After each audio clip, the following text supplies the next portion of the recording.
Si tu as le temps, prends ta Bible et lis avec moi 1 Samuel, chapitre 1, versets 9 à 17. Anne se leva après que l'on eut mangé et bu à Silo. Le prêtre Élie était assis sur son siège, près de la porte du temple de l'Éternel. L'amertume dans l'âme, elle pria l'Éternel et pleura abondamment. Elle fit le vœu suivant.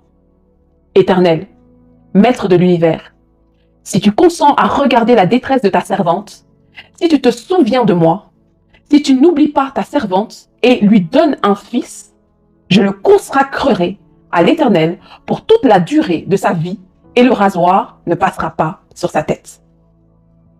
Comme elle restait longtemps en prière devant l'Éternel, Élie observa sa bouche. Anne parlait dans son cœur et ne faisait que remuer les lèvres. On n'entendait pas sa voix. Élie pensa qu'elle était ivre et il lui dit « Jusqu'à quand seras-tu ivre? Va cuver ton vin. » Anne répondit « Ce n'est pas cela, mon Seigneur. Je suis une femme à l'esprit abattu. Je n'ai bu ni vin ni boisson enivrante. Mais j'ai penché mon cœur devant l'Éternel. Ne prends pas ta servante pour une femme légère, car c'est le trop-plein de ma douleur et de mon chagrin qui m'a fait parler jusqu'à présent. » Élie reprit la parole et dit « Pars en paix, et que le Dieu d'Israël exauce la prière que tu lui as adressée. » Elle répondit « Que ta servante trouve grâce à tes yeux. » Cette femme s'en alla. Elle se remit à manger et son visage ne fut plus le même. Anne a de bonnes raisons de se sentir découragée et amère.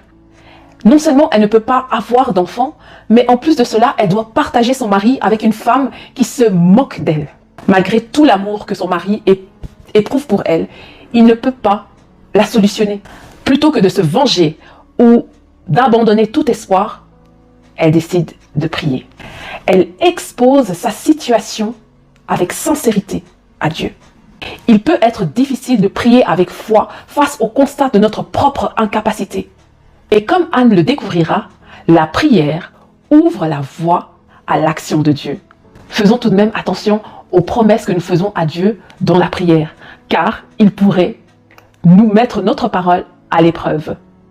Nous ne sommes pas en position de nous engager dans une relation de donnant-donnant avec Dieu. Néanmoins, il peut choisir de répondre à une demande que nous avons associée à une promesse. Assurons-nous donc que nous sommes prêts à tenir les engagements que nous avons pris envers lui en cas de réponse positive à notre prière. Dieu respecte ses promesses et il en attend autant de nous. Alors, si tu as le temps, prends un moment pour relire ce passage et pourquoi pas